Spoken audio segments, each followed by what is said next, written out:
El siguiente programa es de contenido I, informativo, O, de opinión y clasificación A, apta para todo público con vigilancia de una persona adulta. Corape, la Coordinadora de Medios Comunitarios Populares y Educativos del Ecuador, presenta Ágora Democrática, un espacio para el diálogo, el debate y análisis de los temas de la coyuntura nacional en las voces de sus protagonistas. Bienvenidos, bienvenidas.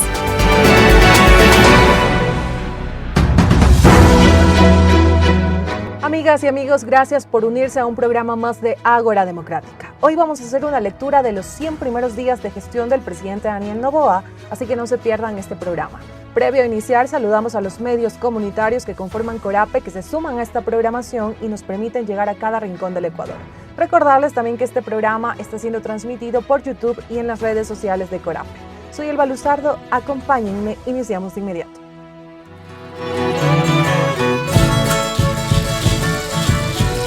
Rostros, voces y colores.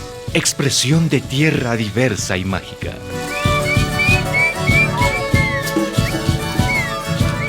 Corape, Coordinadora de Medios Comunitarios, Populares y Educativos del Ecuador, en el centro del mundo.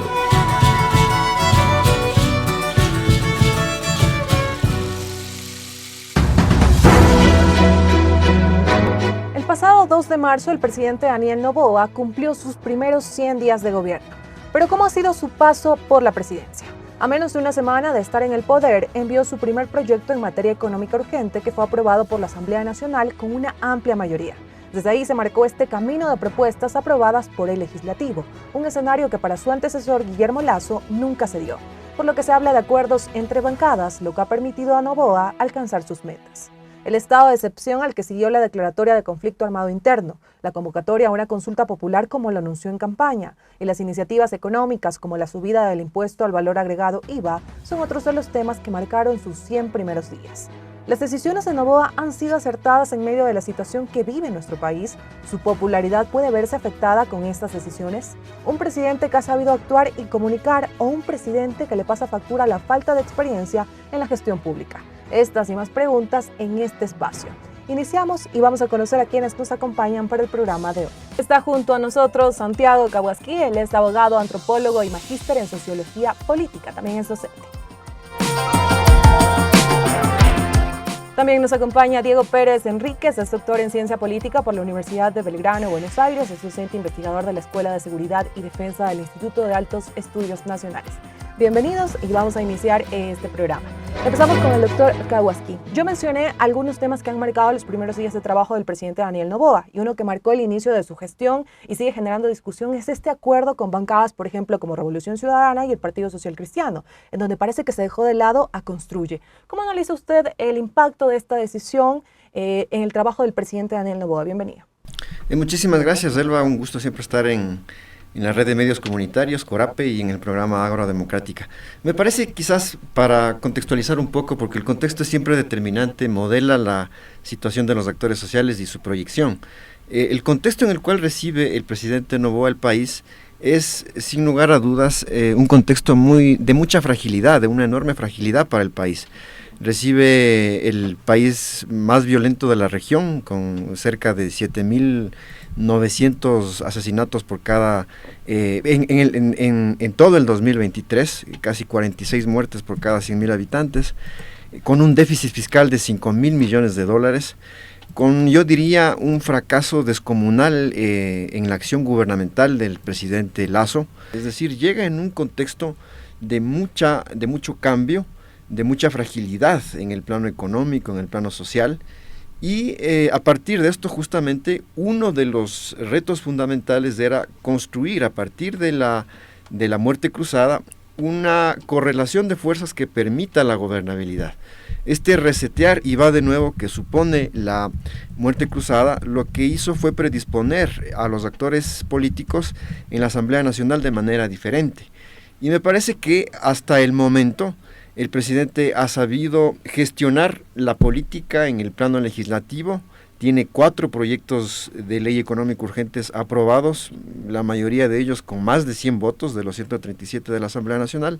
También ha obtenido la aprobación del Tratado de Libre Comercio con China, por ejemplo, y sin lugar a dudas es el reflejo de una habilidad en el plano político, que es, yo diría, la secuencia de esto que en campaña él denominaba otra política. Él denominaba una nueva política de no enfrentamiento, una nueva política de no aupar la polarización, sino de llamar a un diálogo, a un entendimiento amplio y plural de los distintos actores, y me parece que eso ha dado resultados. La popularidad que tiene predispone también a los actores contra la pared, diría yo, a la oposición, y eso hace que prácticamente la Asamblea Nacional en estos 3 meses baile al son que el Ejecutivo pone justamente en la coyuntura. Y con este primer análisis también paso al señor Diego Pérez, preguntándole también cómo analiza esta correlación de fuerzas que también ha mencionado el señor Kawasaki. Pues algunos analistas hablan de que todavía hay que ver, porque es un tema que podría ir cambiando sobre la marcha, que podrían hacerse jugadas en la Asamblea Nacional frente al trabajo del presidente Daniel Noboa. Bienvenido.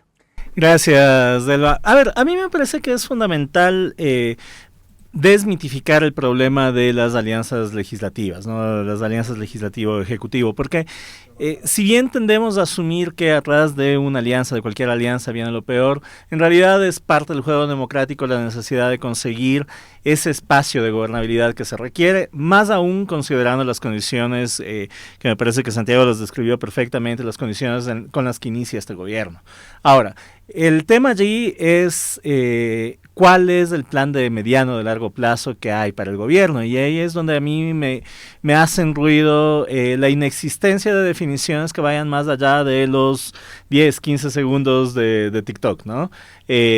Parecería que por momentos este gobierno depende mucho de cuán mediático pueden ser ciertas acciones, pero desconocemos si es que efectivamente hay una planificación de mediano o de largo plazo atrás de eso. Y claro, en ese contexto, la relación con el legislativo parecería que fluye relativamente bien, pero también va atada a justamente todo este contexto mediático de esta pretensión de, comillas, de hacer una nueva política, ¿no? Y es ahí donde, insisto, a mí me hace ruido, por ejemplo, saber en qué medida el incremento del IVA era parte de la agenda preexistente o era parte de las necesidades de la agenda de seguridad, ¿no? Son cosas que cabe preguntarse y cabe preguntarse además cómo esto juega efectivamente en el contexto de la relación con las otras fuerzas políticas. Señor Pérez, y haciendo mención al IVA que usted lo ha señalado y era un tema que íbamos analizando aquí en Ágora Democrática, este incremento del 12 al 15% del IVA, pues ha señalado que no ha generado mucho ruido en la población, no se ve en este caso mayoritariamente pronunciamientos en redes sociales, y algunos expertos señalan que se debería a esta popularidad que tiene el presidente Daniel Noboa, que ha hecho que la población no se levante frente a un tema que ya se ha indicado, en este caso afecta a las zonas más pobres del Ecuador, que en este caso se verían afectadas por el tema del incremento de la canasta básica familiar. Y aquí preguntarle al señor Kawasaki, ¿considera que esta es una medida que va a seguirse manteniendo así o con el paso del tiempo va a ir generando ruido? Me parece, Elba, que dentro de la evaluación, en la aceptación y en la credibilidad al gobierno y en la calificación de la gestión del propio gobierno, ha experimentado, veíamos, tanto la popularidad del presidente como de su gobierno, una especie de deterioro en los últimos 15, 20 días. Yo creo que uno de los elementos conducentes para esta decaída es justamente la expedición de la ley que propicia el incremento del IVA. Y me parece que este aumento de este impuesto, sin lugar a dudas, va a calar en la economía familiar. Y en tanto obedece justamente quizás a una política de ajuste que está emprendiendo para sintonizar con los organismos multilaterales de crédito. Me parece que el presidente ha tenido que adoptar un conjunto de medidas que podrían ir en la línea de lo que se denomina las políticas del consenso de Washington, una liberalización de los precios, un retiro de los subsidios, lo está pensando así, pero también una apertura al comercio internacional, una sintonía con los mercados internacionales de crédito y también, yo diría, a un ajuste en las cuentas fiscales. Me parece que ese programa económico, que todavía estamos viendo que no hay, digamos, unos puntos claros de hacia dónde pretende ir el gobierno, más que algunas reacciones, diría yo, más episódicas que estructurales, lo que conducen es, sin lugar a dudas, a que haya una afectación al conjunto de la sociedad, más sobre todo cuando no se acompaña a este proceso de ajuste de una política de recuperación del Estado social. Me parece que en estos 6 años no solamente hemos tenido una crisis de seguridad, sino también una especie de crisis de un Estado ausente, yo diría, deteriorado en sus capacidades infraestructurales, y eso hace que la gente perciba que no tiene servicios de calidad, que la gente perciba que no tiene medicinas en los hospitales, que las escuelas están destartaladas, y me parece que era parte justamente también de las prioridades del gobierno recuperar ese Estado social presente para justamente contrarrestar con estas políticas de ajuste dentro de las cuales el IVA es, yo diría, una parte central. Entonces, esto va a afectar a las familias, sin lugar a dudas. El 35% de la canasta básica familiar está gravada con el IVA, y pues en la sabiduría popular está presente aquella máxima de que con el incremento del IVA suben las cosas, se produce un esquema inflacionario por más que tengamos una economía de cambio fijo como es la dolarizada.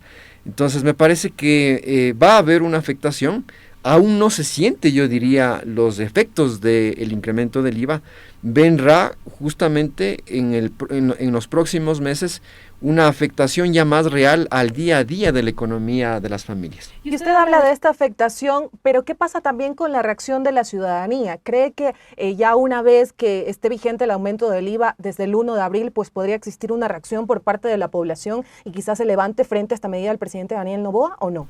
Me parece que puede tener una repercusión, especialmente la consulta popular que está a puertas. Me parece que es una medida compleja la del IVA, es un incremento significativo pasar del 12% al 15% en cuestión de un decreto, y creo yo que eso puede, como ya hemos visto en las encuestas, puede marcar un declive, una erosión de su capital político, de su imagen pública y de la valoración que tenga la gente de su gobierno. Y eso me parece que va a verse reflejado en la aceptación que tenga la sociedad a la consulta popular y a las preguntas que está haciendo el gobierno. Señor Pérez, y continuando con este mismo tema del incremento del IVA, el presidente Daniel Noboa, todas estas decisiones que las ha tomado, las argumenta en el tema de combatir la crisis de seguridad en nuestro país. ¿Cree que es un argumento válido o es un argumento que en este caso se está mal utilizando? A ver, me parece que tiende a ser sumamente fácil argumentar todo alrededor del problema de la seguridad, ¿no? De hecho, hay una larga vertiente de la literatura distópica en la que siempre se habla sobre la guerra inminente que nunca llega, pero esto sirve para implementar una serie de medidas severas sobre la población, y creería que esto hace parte de un juego equivalente, ¿no? Es cierto, el Ecuador está atravesando una gravísima crisis de seguridad. Creo que las medidas iniciales eran necesarias en el sentido de demostrar que el Estado no ha cejado en su voluntad de garantizar, de mantener el control sobre el territorio, sobre la población, pero creo que hay una utilización política de las condiciones de seguridad para efectivamente empujar una agenda que probablemente va más allá. Es cierto, la guerra habrá que financiarla, hay que financiarla, pero cabe la pregunta sobre si es que efectivamente ese era el porcentaje necesario de incremento en el IVA, si es que habían otras fuentes de financiamiento, si es que había algo más. Y acá yo quiero marcar un elemento que es importante, porque finalmente todo esto es política pública. La política pública debe ser pública, debe ser de acceso para toda la gente. Todos deberíamos conocer cuáles son los objetivos de la política pública. Y por ejemplo, con relación al Plan Fénix, ¿no? Se ha mencionado que no se puede enunciar nada porque es un plan secreto y demás, pero finalmente hace parte de la política pública, y aunque existan partes operacionales, partes tácticas que sean secretas, los objetivos de la política pública deberían ser públicos. Todos deberíamos conocerlos, deberíamos saber cuál es la secuencia que vamos a llegar y cuánto cuesta esa secuencia para lograr el objetivo determinado en esa política pública, ¿no? Nada de esto hay, y por lo tanto esto genera ciertos espacios de opacidad que favorecen establecen justamente este tipo de decisiones que muy probablemente refieren a otros ítems dentro de una agenda política. Y ya que usted ha mencionado el Plan Fénix, es un tema que el presidente Daniel Noboa lo anunció en campaña y lo ha venido también sosteniendo en estos días de gestión. Hay quienes sostienen que no existe un Plan Fénix, hay quienes se cuestionan. ¿Usted cómo lo analiza desde el tema de seguridad? ¿Existe el Plan Fénix? ¿Por qué el presidente Daniel Noboa, en caso de que exista, no revela estos datos de en qué consiste? A ver, el discurso que se ha manejado oficialmente, y me parece que incluso la ministra del Gobierno lo mencionó hace no mucho en el Legislativo, es que es un plan secreto por la naturaleza del combate que está haciendo el Ecuador en este momento, no se puede revelar, ¿no? Este ha sido el discurso oficial. Con gente vinculada a la comunidad de la seguridad y la defensa en el Ecuador, con quienes yo he conversado al menos, que son personas que dejaron de estar en servicio hace no mucho, personas que todavía se mantienen en servicio activo, más académicos y generadores de opinión, nadie sabe nada en concreto sobre el Plan Fénix. Quizás existe, no estoy diciendo que no existe, quizás existe, pero a mí me preocupa justamente por lo que decía hace un rato. Al ser una política pública, por lo menos los objetivos, por lo menos las visiones deberían ser conocidas por todos, porque debería estar sujeto a la fiscalización normal de cualquier proceso de política pública. Pero acá yo conecto con algo que mencionaban los dos antes, y es que, claro, parecería que este 80-85% de aprobación del presidente otorga un cheque en blanco para una serie de acciones, para una serie de elementos de agenda política que se van trasladando a otros costados, ¿no? Y parecería que en este punto no nos estamos preocupando demasiado por la transparencia de la agenda pública, porque tenemos aparentemente resultados en temas de seguridad. Luego hay que discutir sobre qué tan efectivos son esos resultados que tenemos. Señor Caguasquí, y el señor Pérez ha hecho mención de que esta popularidad en este caso también podría otorgar lo que se llamaría un cheque en blanco para que el presidente Daniel Noboa tome una serie de acciones. Hay quienes también sostienen, y sobre todo organizaciones sociales, de que la agenda política del presidente Daniel Noboa va más allá, que hay intereses oscuros. ¿Cuál es su opinión frente también a esto que se ha visto marcado por parte de organizaciones sociales durante estos primeros días de gestión del presidente Noboa?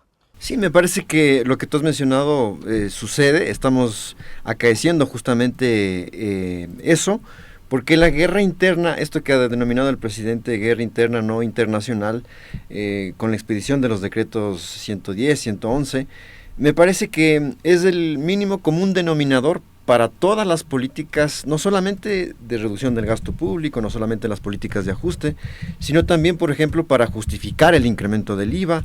La guerra interna sirve también para justificar la agenda legislativa que tiene el presidente en la Asamblea Nacional, y también la guerra interna sirve como un justificativo para la consulta popular y el referéndum que vamos a vivir el 21 de abril. Entonces, me parece que ciertamente es un eje del proceso de transición, la guerra interna en la cual el presidente Noboa está justamente llevando al país. Y este concepto de guerra interna me parece que ha resultado muy eficaz, porque justamente está propiciando el desarrollo vertiginoso de una política, de una agenda gubernamental casi sin oposición.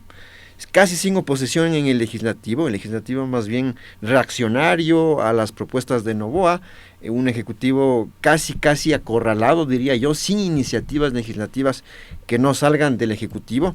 Y también, de cierta manera, esta guerra interna y el eje del proceso justamente de transición ha significado un acorralamiento, diría yo, de los movimientos sociales sin capacidad de respuesta, en un ambiente, en un contexto prácticamente preelectoral que predispone justamente a todos los actores a hablar sobre elecciones y no sobre la política social, la política pública. Muy pronto estaremos abocados a hablar sobre candidaturas, y eso vuelve cuesta arriba la labor de las organizaciones sociales y de los liderazgos de los movimientos sociales. Eso quiere decir que va a tener el presidente Noboa no solamente vía libre en el ámbito legislativo, prácticamente sin oposición, sino también vía libre en el terreno en el terreno y en la arena de las organizaciones sociales y de la resistencia que puedan hacerle al gobierno de Noboa. Señor Pérez, y usted hace un momento hacía mención a que se está utilizando de manera como que política estas condiciones de seguridad. En este caso, también consultarle este camino, este posible cheque en blanco que podría acarrear el que el presidente Daniel Noboa esté utilizando el tema de la seguridad para tomar sus decisiones, también ¿a qué podría conllevarnos como país? El señor Kawasaki ha hecho mención a que no se ve una oposición en este caso fuerte. Sin esta oposición, ¿cómo estaría también el balance en Ecuador? A ver, me parece que es importante ahí pensar que una democracia, que no podemos tener condiciones de seguridad sin democracia, ¿no? Y esto es un elemento central. Y una democracia no se construye solamente sobre la base de trazar una línea divisoria entre buenos y malos, ¿no? Donde quiera que ubiquemos, como quiera que caractericemos a los malos, sino que se construye también planteando los objetivos que el Estado tiene en el mediano y en el largo plazo. Ahora, en términos de seguridad, por ejemplo, y yo vuelvo con esto, porque me parece que no todo se resuelve mediante las acciones de fuerza que se han tomado, que me parecen que son apropiadas en una primera instancia, pero hay que pensar la seguridad en términos más complejos. Y Santiago lo mencionaba, ¿qué pasa con el gasto social? Si cruzamos el mapa de pobreza con el mapa de violencia, vamos a encontrar que son mapas muy similares, y hay una razón para eso. Si cruzamos el fenómeno del tráfico, del narcotráfico, con el tipo de personajes sobre los cuales estas organizaciones tienen que operar, es gente que generalmente quedó excluida de los procesos de inserción social, ¿no?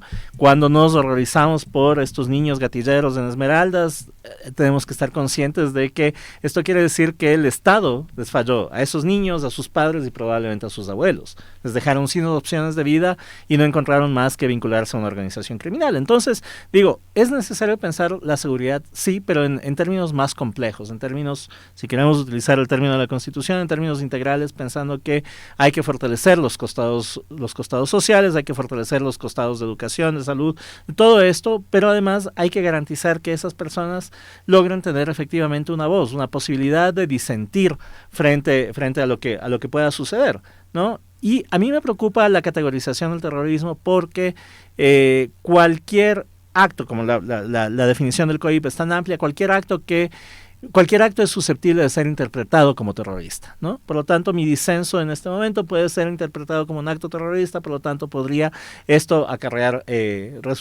ciertas consecuencias, ¿no? Y esto, trasladando al ámbito de las organizaciones sociales, me parece que es algo que se tiene que tomar con mucho cuidado, con mucha atención. Y una vez que usted ha hecho mención a este tema también del estado de excepción, del que se consideró algunas organizaciones delincuenciales como organizaciones terroristas, el estado de excepción vino acompañado del conflicto armado interno también. Señor Kawasaki, ¿cómo analiza usted este tema? Porque venimos de un anterior gobierno, el presidente Guillermo Lasso, que fue cuestionado por la cantidad de estado de excepción. Y en este caso, el presidente Daniel Noboa también anuncia un estado de excepción. ¿Considera que esta es una medida también mal usada por los gobiernos? ¿Y cómo la analiza usted el que el presidente Daniel Noboa la haya emitido durante sus primeros días de gestión? Me parece que era una medida necesaria por la gravedad del contexto en el cual estábamos atravesando justamente. Sin embargo, me parece que aunque ya han transcurrido un poco más de 100 días, aún no es un tiempo suficiente para mirar cuál va a ser el derrotero que va a marcar el Ejecutivo en materia de seguridad. Hemos visto, sí, la presencia de las fuerzas militares en la calle, y eso ha tranquilizado mucho, ha disipado mucho quizás el vertiginoso repunte que tuvimos de la inseguridad. La gente percibe que hay más seguridad por la presencia de los militares y de las policías, que no habría sido posible sin la expedición del decreto ejecutivo 110 y sin la declaratoria de conflicto armado interno no internacional que se expidió justamente con el decreto 111. Esta presencia de los militares en la calle es eso, digamos, es la constatación física evidente de que existe unas fuerzas armadas que antes jugaban un papel absolutamente secundario en medio de una crisis de inseguridad descomunal. La gente percibe eso como algo lógico que debían hacer los anteriores gobiernos y que no lo hicieron. Entonces, los antecedentes son importantes porque marcan la pauta de la comparación. La gente compara en estos 3 meses qué es lo que sucedió antes y qué es lo que sucede ahora.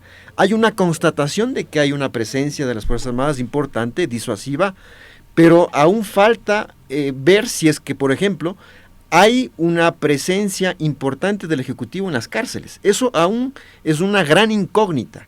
El Ejecutivo ha respondido a esa necesidad de recuperar el control de las cárceles o no. ¿La SNAI es una institución testimonial, nominal o no? Me parece que es una gran interrogante. El presidente de la República, en su primera alocución pública, en una entrevista el 5 de diciembre, mencionaba justamente que había un plan de recuperación de las cárceles. A los pocos días se fuga Fito. Y esto vuelve justamente en entredicho la política pública del Estado de recuperación, justamente del monopolio exclusivo de la violencia, de la seguridad y de lo que ofreció justamente en campaña. Entonces me parece que hay una gran incógnita ahí que deberá ser despejada en los siguientes meses. Y algunas cosas importantes que mencionó el señor Kawasaki, y consultarle a usted también, señor Pérez. Él en su intervención ha señalado que frente a esta salida de los policías y militares en las calles, las personas perciben que hay más seguridad. En este caso, ¿es una percepción o sí hay más seguridad? Porque el presidente Daniel Noboa en sus intervenciones habla de que ahora las personas ya pueden caminar tranquilas por las calles, anunció lo que el señor Kawasaki mencionó, la recuperación de las cárceles, construcción de cárceles de máxima seguridad, anunció la consulta popular en este caso para también fortalecer la seguridad del país. ¿Es una percepción el que haya más seguridad o no? A ver, me parece que tenemos que ahí, tendríamos que volver con los datos, ¿no? Me parece que no hay un descenso, hay un descenso relativamente interesante de muertes violentas, pero de todas maneras hay que ver cómo esto opera una vez terminado el estado de excepción. El estado de excepción va a terminar en algún momento, ¿no? En 30 días más, y no se va a poder renovar, ¿no? Esto quiere decir que quitada la condición de excepcionalidad, hay que preguntarse cuánta capacidad efectiva tiene el Estado para controlar cárceles, controlar el territorio nacional, ¿no?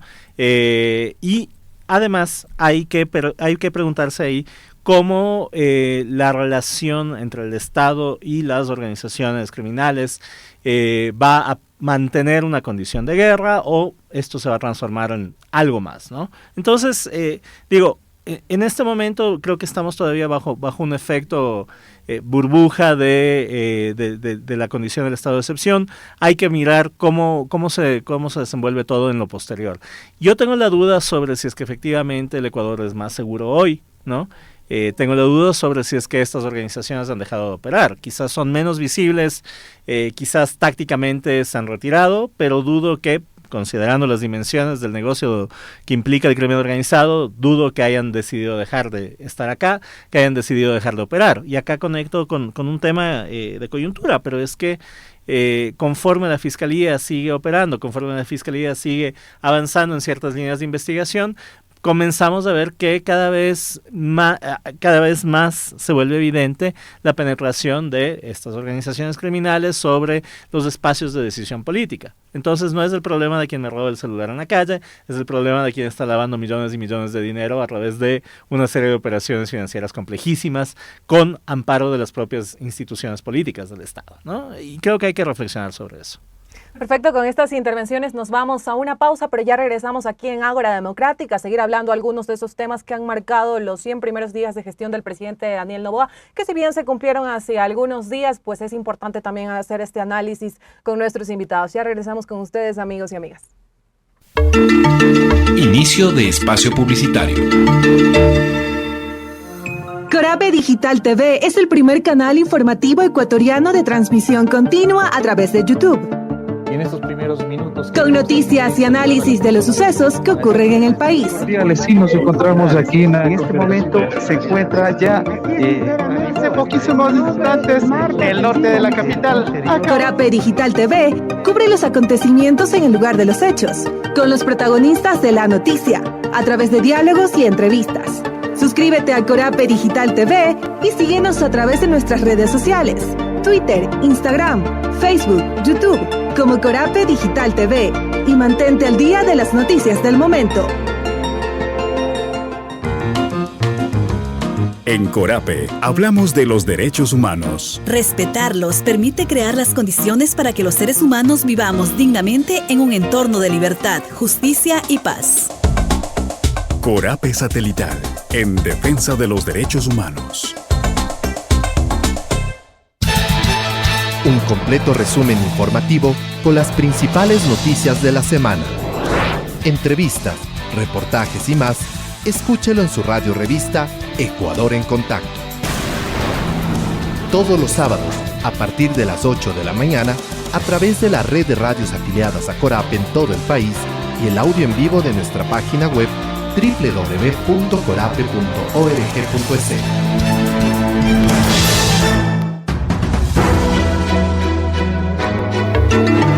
Fin de espacio publicitario. Seguimos aquí en Ágora Democrática. Gracias a todas las personas que están pendientes de esta transmisión, quienes nos sintonizan semanalmente y que por supuesto nos permiten ingresar a sus hogares a través de los medios comunitarios que hacemos Corape en la Sierra, Costa, Amazonía y región insular. Seguimos hablando un poco acerca de esos temas que han marcado los 100 primeros días de gestión del presidente Daniel Noboa, y pareciera en este caso que todo se resume al tema de seguridad. Y vamos a hablar sobre otro tema que el presidente Daniel Noboa lo anunció en medio de estas medidas para fortalecer la seguridad de nuestro país, y es que él anunció la convocatoria a una consulta popular tal cual como lo había dicho en campaña. Él hablaba de una consulta durante sus 100 primeros días de gobiernos. Hay varios análisis que hablan, analistas que hablan de preguntas innecesarias que pudieran haberse tramitado a través de otra vía. Hay quienes la apoyan pese al gasto millonario que conlleva para el país.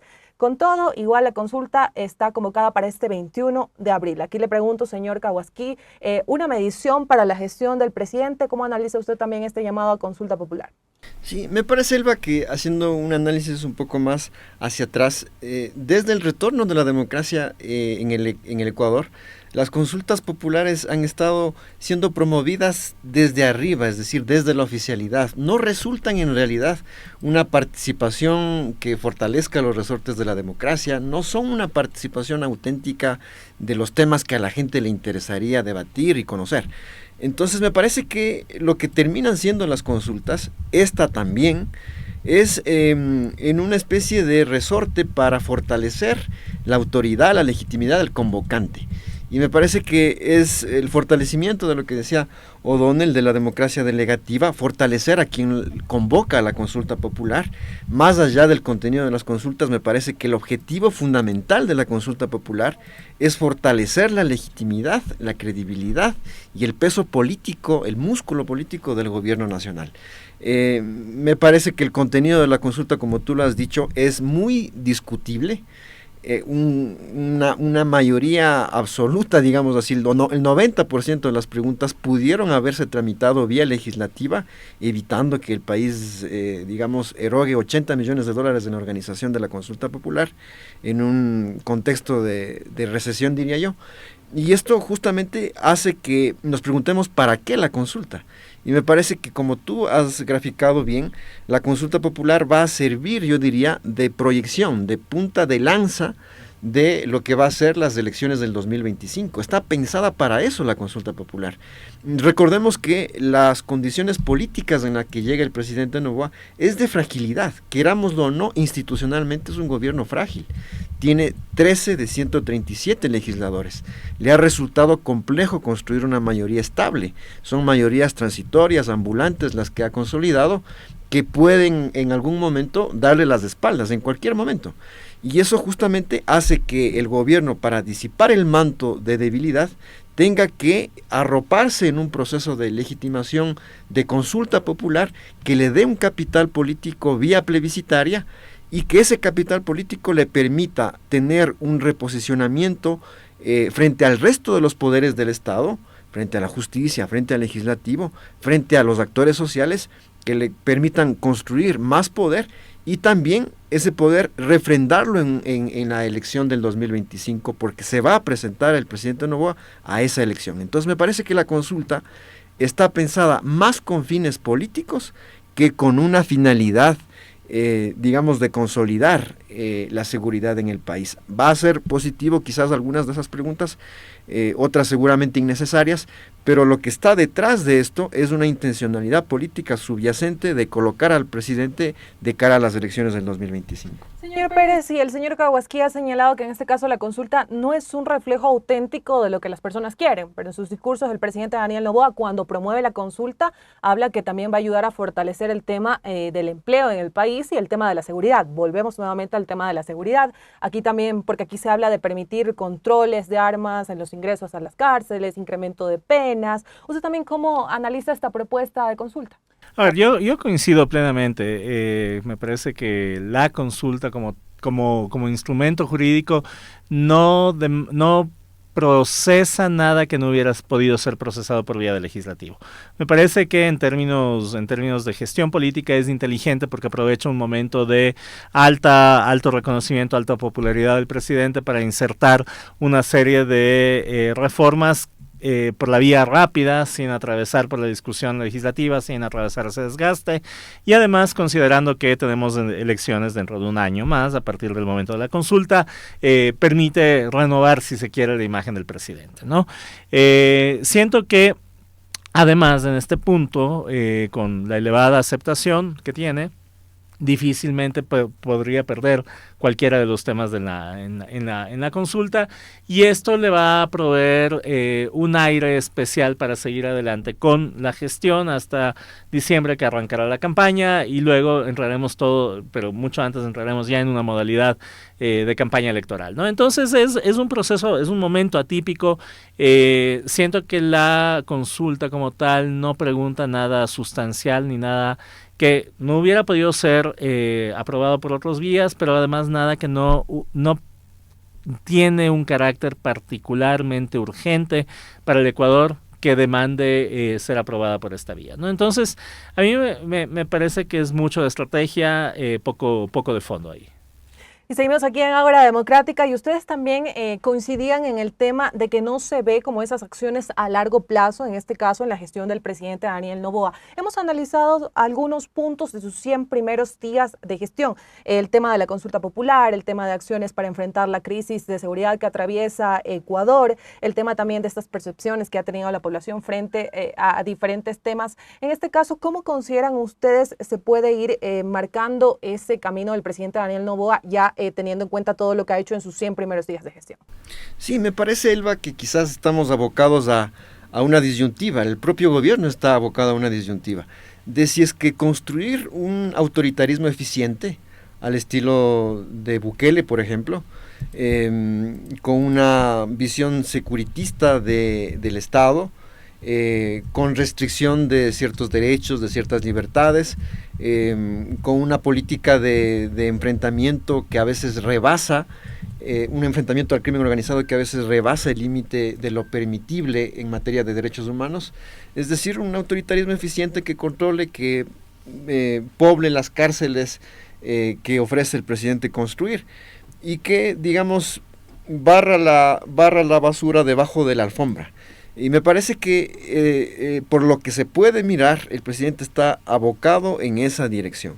Y la otra, pues, es construir un estado de seguridad con bienestar, que es justamente lo que él prometió en campaña electoral, que resulta mucho más complejo porque no se ve, no se aprecia hasta el día de hoy por dónde va a ir la política social, por dónde va a existir una recuperación de las capacidades del Estado para garantizar derechos de calidad, para garantizar servicios de calidad. Ese yo creo que es una deuda. La generación de empleo sigue siendo una deuda, una gran interrogante de cómo va a ser el gobierno para también cumplir con esto que ya está haciendo, ya en un grueso de la población, está principalizándose ya, disipado un poco el tema de la seguridad, está principalizándose la urgencia de atacar el desempleo y la economía de las familias. ¿Cómo revitalizamos la economía de las familias? Entonces me parece que eso es aún un renglón por escribir por parte del gobierno nacional, y en un contexto, yo diría, también muy complejo para la democracia. El 37% de los ecuatorianos respalda la democracia. Hemos llegado a un indicador inédito en la historia de los indicadores de la democracia en el Ecuador. Solamente el 12% de los ecuatorianos se siente satisfecho por la democracia, y esto puede ser un caldo de cultivo para justamente construir una política de autoritarismo eficiente que le favorezca, que le dé rédito político, pero que lamentablemente deteriora aún más la democracia en el país. Y dos cosas que usted mencionó, Bukele y un estado de seguridad con bienestar. Y aquí consultarle al señor Pérez. Al inicio de la gestión del presidente Daniel Noboa había algunos sectores que comparaban, por ejemplo, algunas decisiones que él había tomado frente a las decisiones que, por ejemplo, había tomado el presidente de El Salvador, Nayib Bukele. El presidente Noboa habló de la construcción de cárceles de máxima seguridad. ¿Cómo también usted ha visto este tema y esta comparación frente a la lucha que hizo, por ejemplo, El Salvador frente a la crisis de seguridad y las acciones que se buscan acá implementar en el país? A ver, la buquelización, si podemos usar el término de la política en la región, me parece que es uno de los temas centrales actuales, ¿no? Que va atado justamente a lo que Santiago mencionaba en torno al deterioro de la confianza en la democracia. Y ahí es donde viene esta línea de tensión gravísima, porque me parece que atrás de las decisiones de seguridad se puede terminar justificando todo, ¿no? Y esto tiene un costo en el mediano, en el largo plazo. Yo hace un rato mencionaba el ejemplo de en qué punto disentir puede volverse un acto terrorista y por lo tanto puede demandar la acción contundente de las fuerzas de seguridad sobre aquel opositor político, ¿no?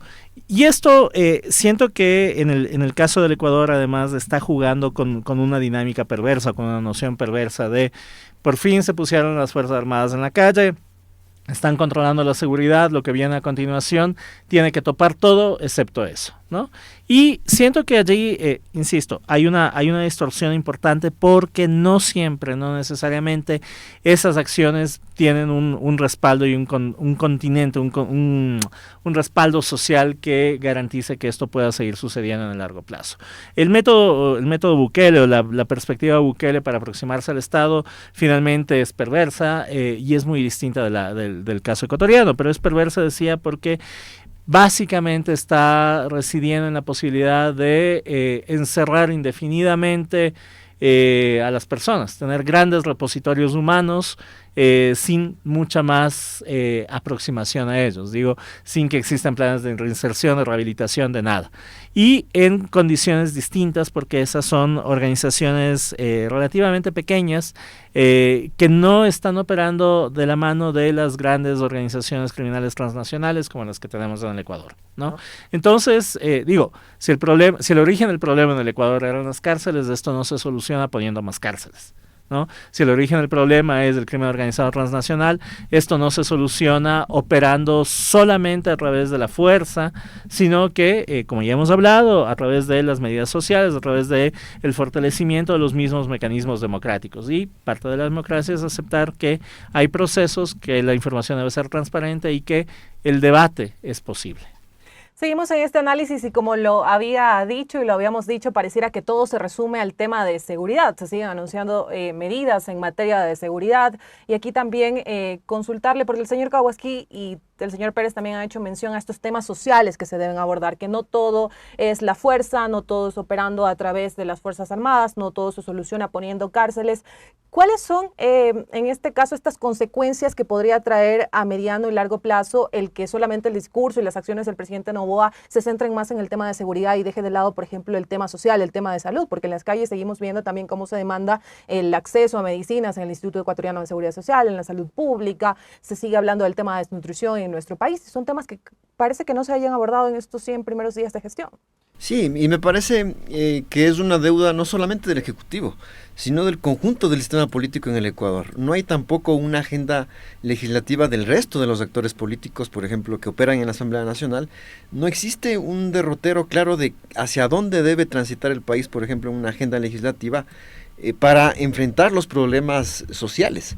Y esto, digamos, es preocupante porque podría justamente marcar la cancha al gobierno para que tenga una iniciativa muy amplia, que prácticamente no deba concertar acuerdos, que no deba enriquecerse con las posturas de los diferentes actores, sino que, digamos, encajone una iniciativa única, una iniciativa política única de cómo él piensa que debe solucionar los problemas. Y en un contexto de deterioro institucional puede ser esto ampliamente peligroso. Me parece que el gobierno ha hecho algunas cosas positivas y otras también negativas. Por ejemplo, en materia de política internacional me parece que ha sido deplorables ciertas acciones que el gobierno ha enfrentado. Por ejemplo, el impasse que tuvimos con Rusia, por ejemplo, en materia internacional, significó una millonaria pérdida para el Ecuador, para los empresarios que se dedican, por ejemplo, a la industria del banano, de los claveles, una afectación, digamos, económica producto de las malas decisiones en política internacional. El mismo tema de cómo, digamos, solventar una reforma tributaria, cargándole el peso, digamos, a la sociedad ecuatoriana en su conjunto con un impuesto, digamos, progresivo, que es el IVA, y esto, sin lugar a dudas, va a traer como consecuencia una afectación en lo social. Es inevitable. Todos los antecedentes históricos de gobiernos que han planteado una política de ajuste similar, lo que han provocado es la reacción de la sociedad, porque justamente no ven acompañada a esta política de ajuste con una aproximación que mencionaba bien Diego, que tenga que ver con revitalizar justamente el sector social. No hemos visto, digamos, es una gran interrogante aún la política en salud, es una gran interrogante la política en educación, y a mí me llama la atención esto porque más bien se estaría pues en una línea de continuidad con los dos últimos gobiernos, es decir, pasividad absoluta, una inercia de cómo se están manejando ya las cosas en salud y en educación que no están bien, y eso vuelve frágil aún más la recuperación del país. La seguridad debe estar acompañada no solamente con la reactivación del empleo, sino también con las políticas sociales. No hacerlo así me parece que es crear una bomba de tiempo para que justamente se incube en el Ecuador problemas que aún no los vemos, pero que pueden aparecer luego. La securitización, únicamente la seguridad vista como el uso de la fuerza por parte de las Fuerzas Armadas y de la Policía Nacional, lo que puede es provocar una reacción tarde o temprano de aquellos cinturones pulverizados, digamos así, las capas populares, las capas sociales medias que están siendo empobrecidas, digámoslo así, y eso, digámoslo así, termina generando un contexto favorable para un deterioro aún más de las capacidades de las familias para hacerle frente a la crisis, pero también del Estado para hacerle frente a los servicios y a los derechos que debe asegurar.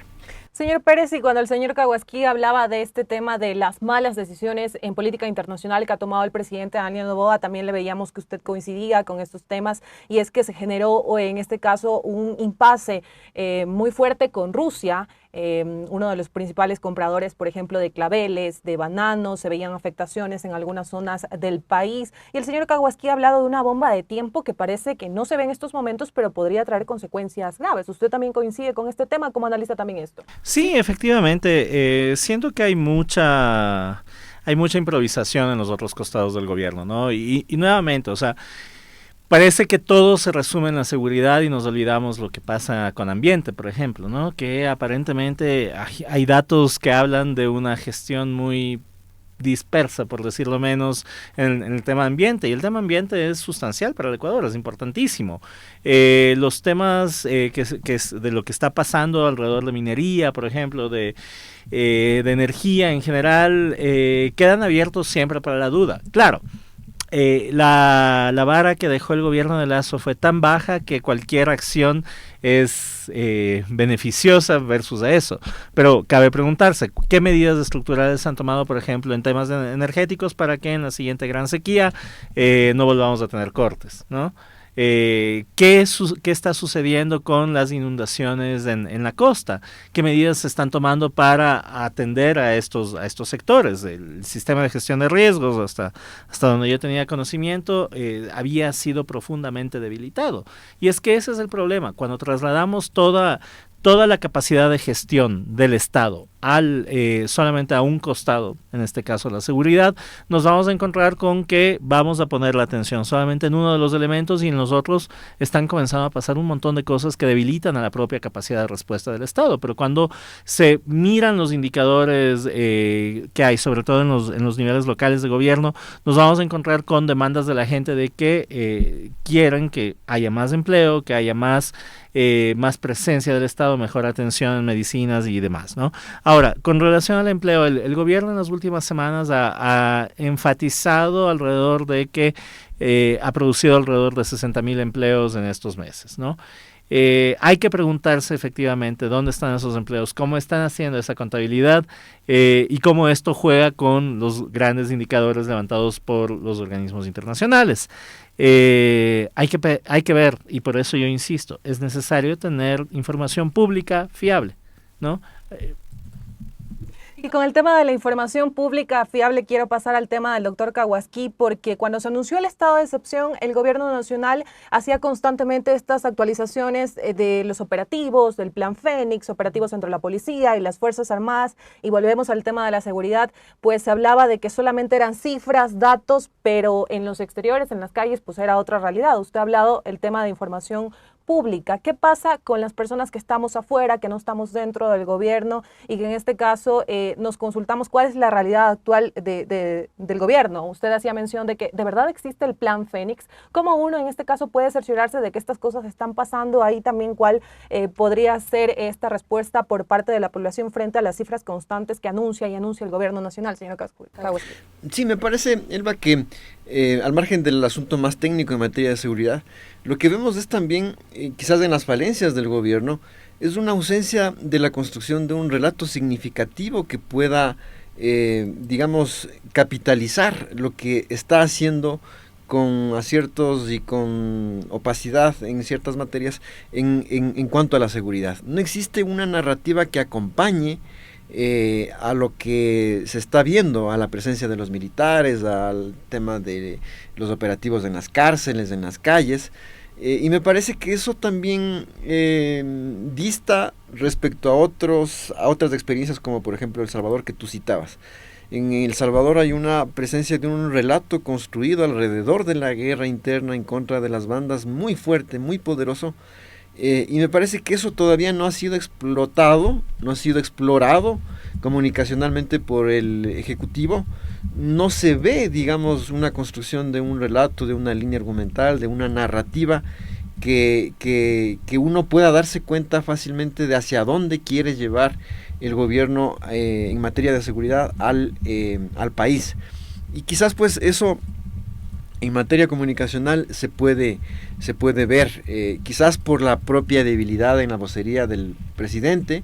A ratos eso es bueno, a ratos eso también se convierte en debilidad y en defecto, pero me parece que los ecuatorianos están percibiendo que la seguridad ha mejorado, y eso se puede ver con los indicadores de las encuestas que algunas empresas han colocado en el debate público. Hay la percepción de que el principal problema que atravesaban los ecuatorianos está siendo solventado con una respuesta rápida y visible. Y eso me parece que es parte de la respuesta del gran capital político que el presidente tiene hoy por hoy. La seguridad era el principal o es el principal problema de los ecuatorianos. Está siendo atacado ese problema por parte del Ejecutivo, ciertamente con más aciertos, diría yo, que desaciertos. En el corto tiempo que tiene, ha logrado plantear respuestas rápidas y visibles, pero me parece que eso debe ir acompañado con una propuesta concreta en política pública en materia de seguridad que no vemos con claridad.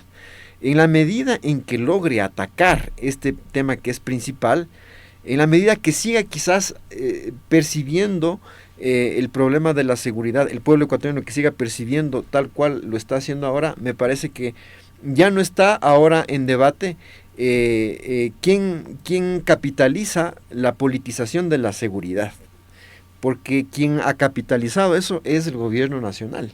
Me parece que ya no está en debate quién logra capitalizar la politización de la seguridad, sino cómo el gobierno logra prolongar eso que ya ha logrado encarnar.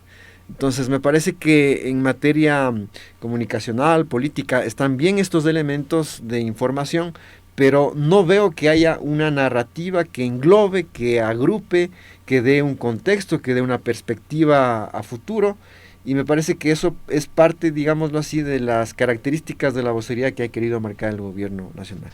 Y señor Pérez, también hablar un poco acerca de cuáles también podrían ser esos riesgos de construir un relato solo en materia de seguridad, porque aquí también se podría hablar de que seguir generando ese pánico en la población pues nos podría someter a todas las decisiones que tome el gobierno. Sí, es lo que mencionábamos, ¿no? Hay un riesgo del uso del miedo como mecanismo de control sobre la población. Esto se ha discutido largamente en la academia, pero parece que es uno de los mecanismos que contemporáneamente se están utilizando no solamente en el Ecuador, sino en todas partes, ¿no? Constantemente volvemos sobre la gran amenaza, cualquiera que ésta sea, para tratar de controlar a la población. Ahora, de la mano de eso yo sí creo que hay que resaltar un problema sustancial, y es que la gestión del gobierno tiene que ser integral, ¿no? Y el Estado, acá no hablo solamente del gobierno, sino el Estado en su totalidad, necesita atender las múltiples demandas de los ciudadanos. Esto implica que se necesita afinar los espacios de articulación entre el nivel nacional de gobierno y los gobiernos locales. Se necesita definir con claridad cuáles son los objetivos, los grandes objetivos de gobierno que se están buscando. En temas de seguridad, ya hablamos del problema con el Plan Fénix, pero en temas sociales, por lo menos, en temas de política exterior, en temas económicos, se necesita pensar esto en una dimensión macro. Y luego, creo que es fundamental establecer nuevamente con suma claridad cuáles son las perspectivas del gobierno en caso de ser reelecto, ¿no? Hay una apuesta allí para la reelección, pero me parece que no se puede redundar en la misma narrativa de la seguridad, del combate al crimen organizado transnacional y demás para una potencial reelección, cuando vemos que los problemas también están pasando por otros lados. Estamos llegando a la parte final de Ágora Democrática y les vamos a pedir a cada uno de ustedes que en este caso nos ayuden con una pequeña conclusión. Señor Kawasaki, en la parte final, 1 minuto, por favor. Sí, me parece que el país está abocado a 2 procesos electorales prácticamente a puertas. La consulta popular va a ser uno de ellos. El proceso electoral del 2025 para elegir autoridades legislativas y presidente de la República va a ser una segunda gran decisión que vamos a tener que enfrentar. Y eso vuelve no solamente compleja la acción gubernamental, sino también la acción política. La incertidumbre sobre la definición de quién va a gobernar el país sigue estando presente, y eso también vuelve frágil la proyección económica del propio país. Esto se va a prolongar hasta febrero del 2025, donde vamos a saber a ciencia cierta quién va a gobernar el país y en qué condiciones políticas de gobernabilidad. Y me parece a mí que recién en ese momento se va a zanjar este ciclo de transición prolongado que nos ha conducido a la muerte cruzada. En febrero del 2025 vamos a vernos abocados a saber con claridad cómo va a estar definido el gobierno, cuáles van a ser las fuerzas que lo rodean y la proyección que puede tener a futuro. ¿Y a su conclusión también, señor Pérez? Pero me parece que es fundamental diversificar el discurso y las acciones de gobierno. No todo puede seguir centrándose en la seguridad. Se requiere sí construir acuerdos políticos que permitan avanzar en agendas, pero estas agendas tienen que ser públicas, tienen que incluir el debate de los diversos actores de la sociedad, y finalmente se requiere pensar en que el Ecuador tiene una serie de problemas que sí pueden originarse en la seguridad, pero no terminan solamente allí. Perfecto, les agradecemos a nuestros invitados Santiago Kawasaki y Diego Pérez Enríquez por estos minutos, por esta hora en Ágora Democrática, por acompañarnos a hacer este análisis, esta lectura, este debate sobre los 100 primeros días de gobierno del presidente Daniel Noboa. A ustedes, amigos, también gracias por acompañarnos semana a semana a través de los medios comunitarios de Corape. Mi nombre es Elba Luzardo, nos volvemos a encontrar en otra emisión de este programa para seguir hablando acerca de estos temas de la coyuntura nacional. Un fuerte abrazo. Usted escuchó Ágora Democrática, un espacio para el diálogo, el debate y análisis de los temas de la coyuntura nacional en las voces de sus protagonistas. una producción de Corape, la coordinadora de medios comunitarios populares y educativos del Ecuador. Hasta un próximo encuentro.